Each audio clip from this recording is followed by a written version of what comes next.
everyone, welcome to ATCB, another one of our overview videos talking about board games in a general kind of way, talking about how they work, talking about the components in the box, and finally have with a bit of a roundtable review thing. If you've seen them before, you know how they work. Today we're looking at Orcs Must Die, the board game, which is the board game of the video game, the excellent video game. It was kickstarted relatively recently. That'll do, yeah. It was kickstarted relatively recently. I don't know if it's out in stores yet, but that's only because I haven't seen it in stores yet. But that's not to say it isn't. I think it is. It probably is. I think it is certainly available from the Sandy Peterson Games website and also Orcs Must Die, theboardgame.com or something along those lines, I think. So caveats prior to this. I backed the game as a Kickstarter, so make of that what you will. This isn't a big fancy review anyway, so, you know, not a huge amount of bias there anyway, I guess. Yeah, that's probably about it. Yeah. We've talked to the devs a little bit occasionally, but like I said, this isn't a fancy review anyway, so make of it what you will. So the Orcs Must Die board game works in roughly a similar way to the Orcs Must Die games, in that you can play it in two modes, one of which is a kind of PvE or PvBG, player versus board game? I don't know, you can't say PvE, anyway. Tower defense style game with some action stuff of your heroes moving around the map and killing off mobs before they get to your rift, which is how you lose the game if your rift takes enough damage. Or if you own both versions of the game, because there's a version that's unchained, which is this one where you play kind of orcs and orc allies fighting humans and dwarves and the like. Humans. Absolutely, and there's an order version which flips it. And if you own both, you can put two boards together and have a rivalry game where it's more like a MOBA, essentially. Kind of like a MOBA, and you can do damage to enemies and stuff. If you want to see all that in action, we have 3 playthroughs of this on the site now. One for Order, one for Unchained, and one for a rivalry game featuring both of them. Links in the video description below if that's your kind of thing. How does it actually work? Well, basically, each of you has a hero. The heroes have their own special weapons, their own special abilities, some of which are only used in rivalry games, their own special ultimate ability, which is something that is kind of one use and you have to spend a lot of the economy to recharge it, the economy being skulls, entertainingly. So the Skulls bag. The Skulls bag is amazing. The Skulls bag is amazing. That's a Kickstarter add-on, I should point out. I don't know if you can actually get that. Oh, that's just so cool. Don't show off the Skull bag. Put the Skull bag away. That's what they'd look like normally. This is what they get. So, You get different sizes and everything. Stop showing it off, John. Some of them have horns and some of them don't. You build up your economy via... you have different abilities that tend to help you do it, but you primarily build up your economy just by killing things. The swarms of things that are coming at you, the mobs. Once you've got some economy, you can start buying traps to lay in individual tiles. You can buy items to gear yourself with. And all of these are useful against the armies that are coming out on the map, which are card-based and slightly randomised. And as the game goes forward, those armies will start to get more powerful, more deadly, more tough, and the gears and traps available to you will also start getting more potent. So there's this escalation as you run through the game. Other than that, we don't do big, intense rules descriptions here. There's some other little things. Some of the tiles have special abilities like lava lakes where you can toss minions into, which is really useful. Is there anything I haven't really mentioned as a mechanic? Broadly speaking, I think that's most of it. I think that's buying most items of it. is that you buy items and traps at the beginning of the turn. You have like when it hits your turn, you have actions you can do, like you can move, you can attack, you can do your own special actions. I mean, there's the different kinds of dice, I suppose. Traps to kill minions. Yeah, it's different traps to kill. It's worth looking about the vulnerabilities. It is worth talking about vulnerabilities. So everything in the game, whether it's a hero or mob, has a different vulnerability. These vulnerabilities correlate to the dice that you roll when you roll to do damage through weapons. There are different coloured dice in the game. which have different symbols on them and different combinations of symbols, and therefore are potent against different enemies. It has a kind of wild die result system where you can combo 2 symbols together to form another symbol. I'm struggling to think of more mechanics, which is remarkable given some of the stuff I'm going to say about the game later. Not all negative, but that's interesting that the game and game overview can be given so quickly. Yeah, it theoretically seems like a very simple combination of mechanics. It does theoretically, doesn't it? As for the components of the game, there is very little to complain about in terms of the quality of the components of the game. So going through them one by one, you've got a rule book. The rule book's all right. It's thick. It's pretty hefty. And it's pretty hefty. Again, moderately surprising for the game. But it's very nicely printed. Yeah.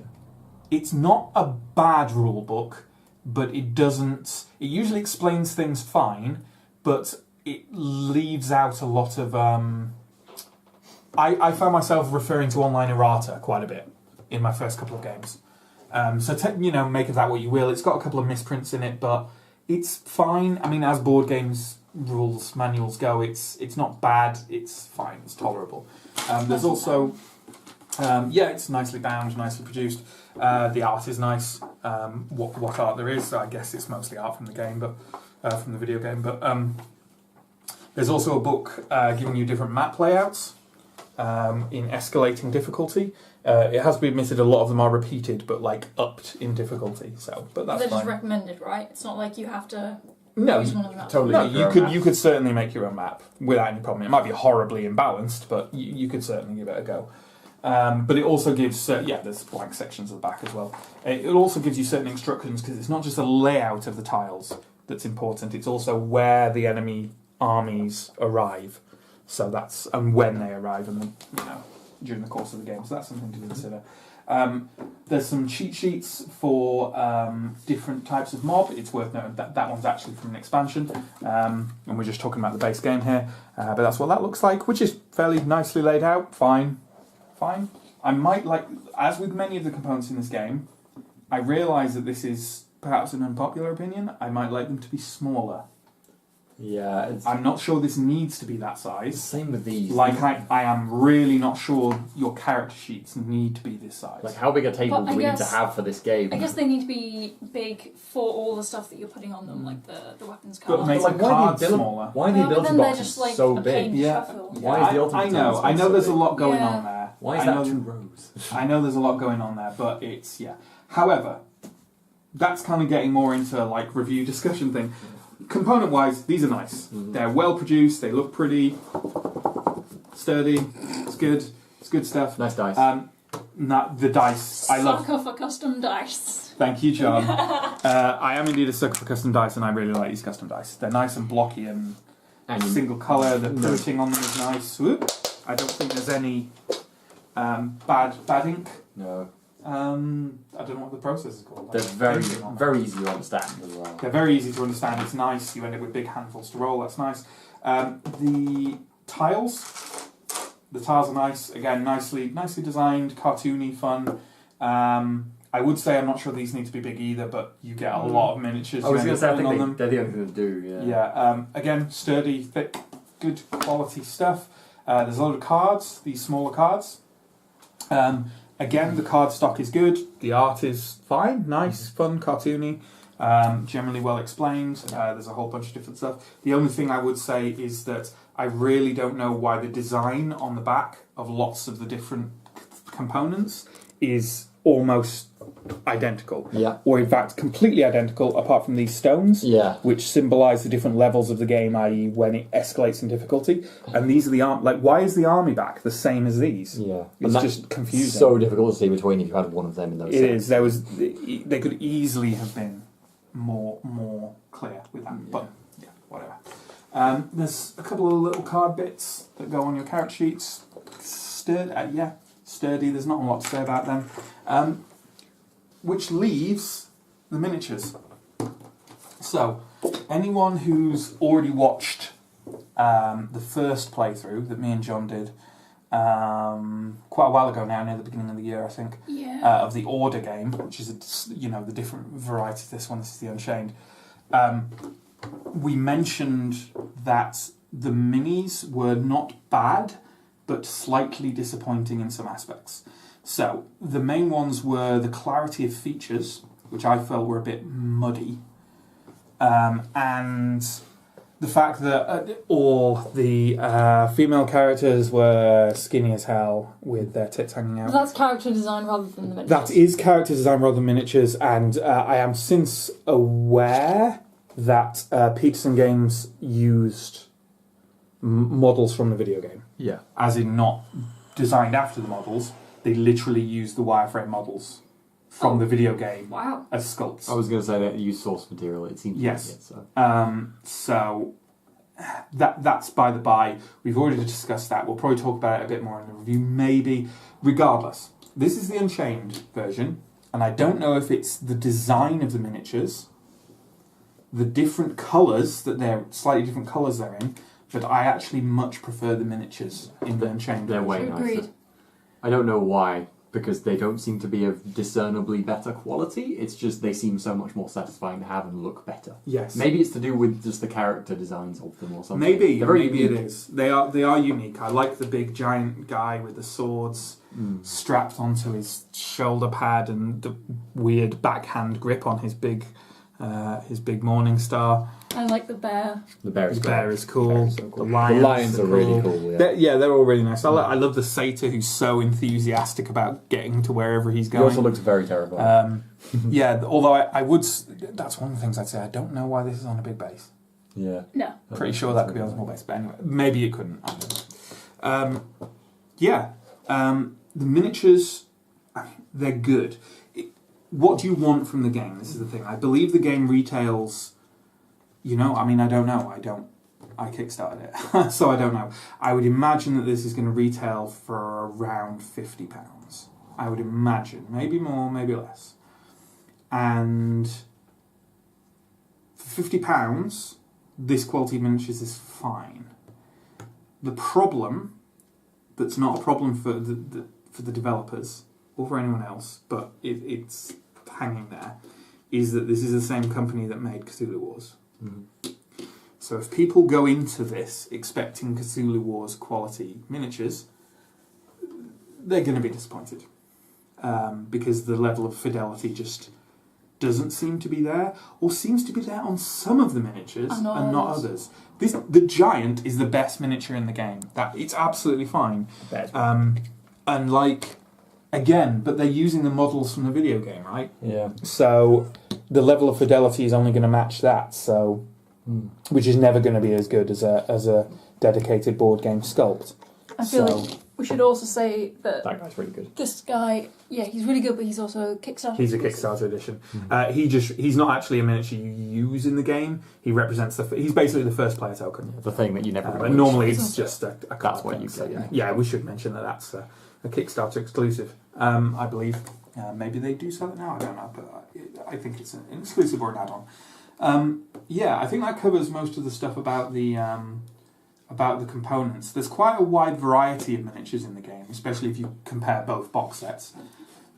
Snipping at that guy's legs. Yeah, And his unfortunately placed tabard bottom. He looks like he's straddling an imaginary Big cow. swinging crossbow dong. So that'd be the first part of this video to be unsuitable for young kids. It won't be the last. There's not much else to say. There's some, as I say, there's the Order version available, the Unchained version is available. There's a bunch of extra hero packs that you can get, and an extra minion pack and a boss pack. I got them as part of the Kickstarter, but I believe they are available separately. I feel like we should say more about the miniatures, but... No, I think we've said all we can really about them. Because they're such a fundamental part of the game. But no, I'm sure we'll talk about them a bit in the roundtable anyway. And speaking of that, let's let Pierre put the camera down. Okay, so, Orcs Must Die, roundtable that isn't a roundtable, as David pointed out. This is an interesting game, and this will be, I think, the first overview we've filmed where we have. This will be the biggest difference of opinion we've had so far, I think. Probably, yeah. Spicy. Which could be interesting. So, for context, I think we've all played the normal version and the rivalry version, yeah? Yep. Yeah. It's a good game. It's not a great game, but it's a good game. It's let down by a couple of things, in my opinion, but none of which are big enough to make me... If someone said to me, oh, I want that Orcs Must Die board game, and I fancy a tower defence thing, and I like the video games, and yeah, is it fun? I go, yeah, sure, get it. Yeah. Is it on the top of my list of co-op games to recommend? No. Is it on the top of my list of team games to recommend? No. Yeah. Who wants to start? Shall we have a decent opinion first? So, John. What? No. Like a more As opposed also, to indecent. Not me then. Not you. That's terrible. Yeah. Time for nudity. a more up opinion. I like it. I quite like the miniatures and the moving stuff around. It makes me feel a bit like I'm playing not like a war game, but like I'm moving. I don't know. Yeah, like move like an army sort of. Yeah, it could just be tokens or something, but it's like the actual. It has that messages. weird skirmish feel to it. Yeah. It's the basic mechanics are quite simple, so they're quite. You just go to a place and do a thing, and that's fine. You just hit stuff. I do like it. I wouldn't buy it. But you I- don't. But to be fair, you don't own many board games. I don't, but if I Yeah. It would be the top of your list. yeah, exactly. If I hadn't kickstarted this and I played it, Mm-hmm. I would buy it. Yeah. Like if I played You're a someone sucker else's, for miniatures. I am a sucker for miniatures, and I'm a But- sucker for custom dice, and I'm a sucker for board games. The thing but- is, though, the fundamental game mechanics of this, especially in a team game, are good mechanics, I think. Yeah. The same as they are in the PC game, because the PC game has a fundamental layout of a game that is clearly Yes. very successful and is very enjoyable. And on the board, it does still work. It and is still a fun game. It is to a play with people, genuinely decent representation Yeah. of the video game. Yeah. As an adaptation, it succeeds excellently. Yeah. It actually, I suspect it probably pretty much got everything the PC game has. Approximately. I mean, the major beats, you know. Exactly, yeah. You know what? If I were to compare this to another miniature moving things around game, compare it to like Imperial Assault or something. If you can draw that comparison, I prefer this because it's less in Stressful. depth. Yeah. Yeah, it's definitely. It's more general. I would struggle to compare it to a dungeon crawler, Yeah. Yeah. It's but It doesn't really compare very much to many other games, actually. It's kind of stands no, out. it So actually Yeah. doesn't. I was think struggling because to it's a find PC something. game, it And I've often been surprised that tower defense hasn't really been another thing. hugely adapted. I think to it's board probably games. not as easy to do as you would think. No, it actually. probably isn't because you need a lot of things. Yeah, That's exactly. the whole thing of tower Exactly. defense is that you're being. And I would say this game does succeed at doing that. I think it does succeed. It's interesting, right? We were alluding earlier to the mechanics being simple, Yeah. but in a weird way. Yeah. The reasoning behind this is that this game, to me, is fiddly as hell. Yes. You've got a weirdly large amount of things to keep a control of, whether it's just like all different decks, and then in 2 turns you've got to reshuffle that, take those deck cards off, and then reshuffle a new deck and put that. And it's not that I can't hack fiddly games.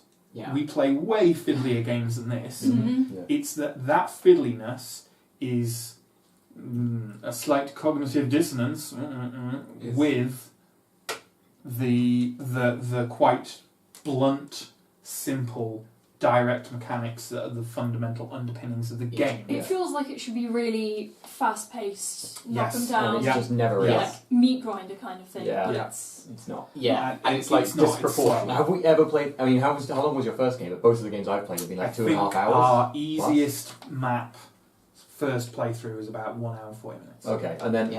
both of the second and third games, both of which I played in, were like Well, 2.5 hours. over long. over 2.5 hours. yeah. Exactly, which is that's a long game. It's also worth mentioning for those of you with limited time, it's not only the playthrough that takes time. the setup. The setup and teardown of this Yeah. game are significant. Yeah. Although I don't know how you could get away with get away without having that, given No. the number and variety of miniatures. That's No, inevitable. no, it's just no. worth It's- noting. And that's absolutely fine. It's yeah. just it feels like it should be a lighter, quicker game than it is Yeah. from the mechanics And from the appearance. and from the appearance. But it's not really, and that's not to say it's a complex game. You know, it's not. I wouldn't say this is a game for hardcore gamers or whatever. No, not at all. Although I think they probably enjoy it. Like, I think it's actually got quite a good casual hardcore crossover. Yeah, I mean, I would say I had sort of... I have quite a preference for games which have some amount of depth. And, like, sometimes, you know, especially with games that have a big emphasis on dice, you might sort of be like, well, there's not very much strategy or depth. And, you know, it's just roll good numbers and then you win. I mean, and it obviously has that aspect a little bit. But I did still find myself making interesting... subtle tactical decisions, like where I ended up, or where I chose to attack, or which items, like the buying, Particularly around the buying, Yeah. you can get quite... But again, and that is deep, but it also kind of feels fiddly.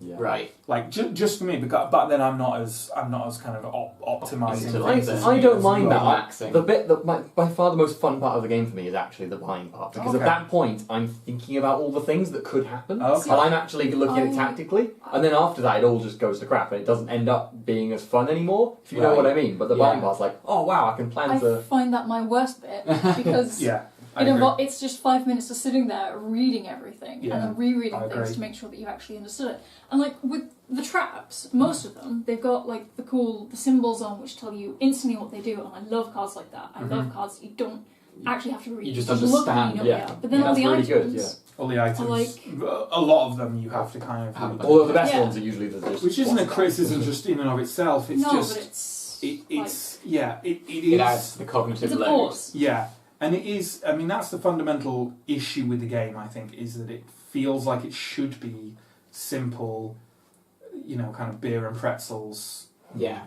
Get to the board, set up the board, roll your dice, game done, well done, everyone's happy. But, like, it doesn't work out that way. It kind of can be. That's not to say it's a bad game. If It's you've got one person who's willing to take on, like, the majority of the prep, then for everyone else it can be beer and pretzels casual. But it depends on one person As long as, really enjoys. But the thing is that one person also needs to know the rules really well, Yeah. because we're not at that point yet, because we still have to refer to things all the time. It's not possible not to. Reference guide, pretty much. Yeah, the reference guide is pretty good, but I apart don't from one massive misprint on it. But I don't mean that. I mean, like, for example, knowing all those numbers, because you have to constantly refer to those as well. Also, there's all sorts of things like that. Yeah, that is one of the biggest things that makes it fiddly. The fact that every one of the miniatures, the units when they come on at level 1, they then change their abilities, so they'll get tougher and they'll take more to kill and they'll do more damage, and you're like, wait a minute, and then they'll change again, and those same miniatures now mean different things, so you have to constantly refer to them to find out what they are. But you don't end up having to do more than one thing at once. Like, you don't have to be reading the items or dealing out the items and then getting miniatures out of the box and also consulting this at the same time. There's a lot of stuff to do. Yeah. You never really need to multitask. No, but I find that makes it fiddly. I don't think that makes it difficult. It's just unnecessarily fiddly. It is not a relaxing game. Yeah, No. Because it's like a constant barrage of chicken and stuff. This is all sounding very negative. But I like you know it. What? I like it too. You know what though? Let's plunge into negative while we're in the area. Oh yeah. Sam. So, what do you think of Orcs Must Die? Beyond all the little things, like, I don't like the design of the things changing strength. I think that's silly.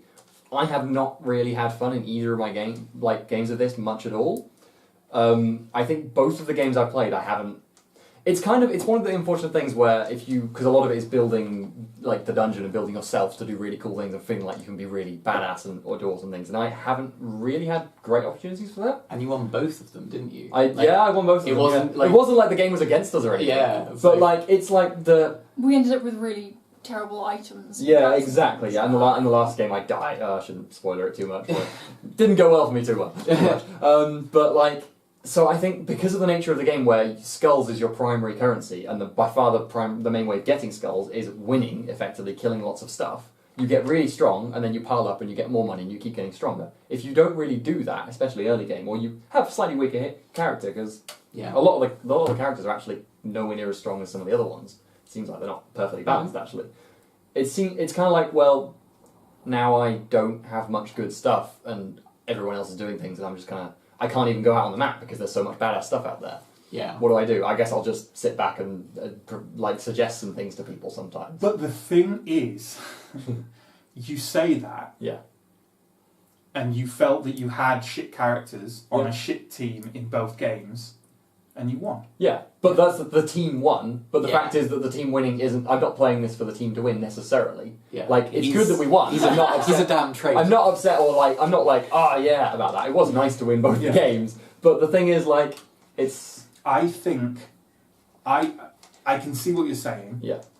I agree that the level up system feels fiddly, as we've discussed before, but I don't really see a better way of doing it.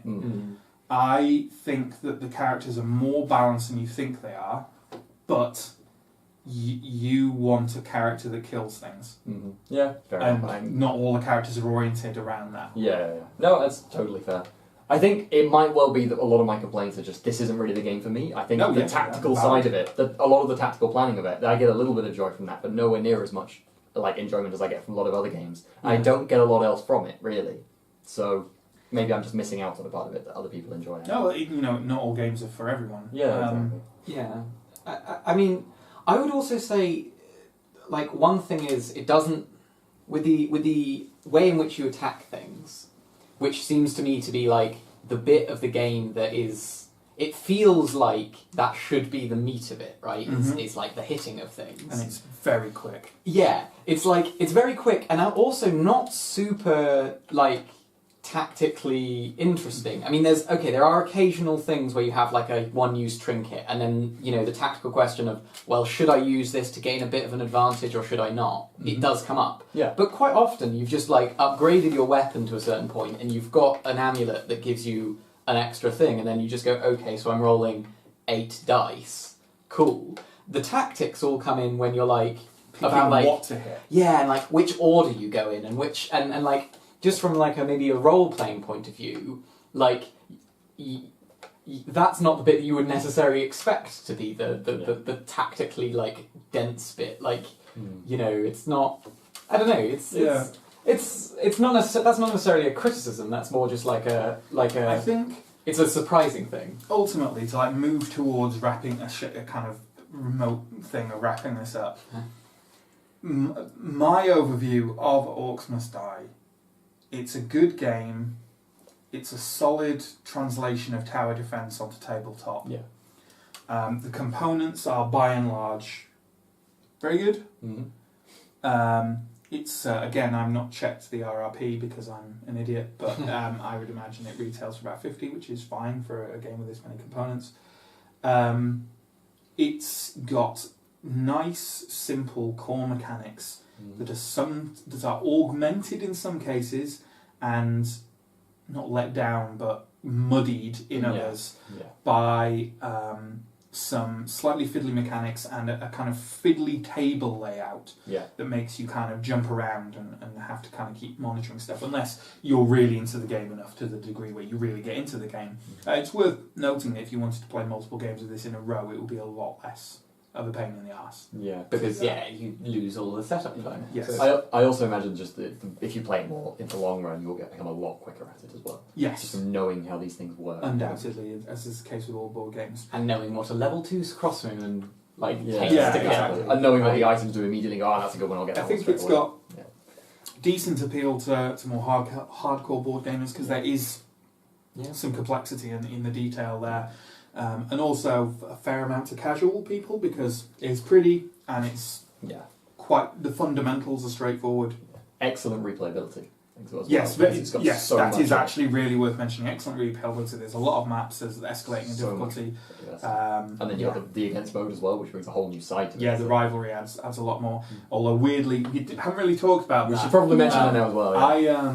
I far preferred the cooperative version. I also preferred the cooperative version. And like the killy bastard that I am, I preferred the rivalry version because it just allowed me to just attack people. Again, not to I guess, spoilers, whatever, Sam's already given away the ending. Yeah. I hid my salt quite well, but which is unusual for me. But I was quite let down by the end of that game because it felt like we had a plan and we implemented it, and then you got one thing coming up on a trap and you won. You guys were totally winning that. That was definitely true. Like, there's no way we should have won. It felt too luck based. Yeah.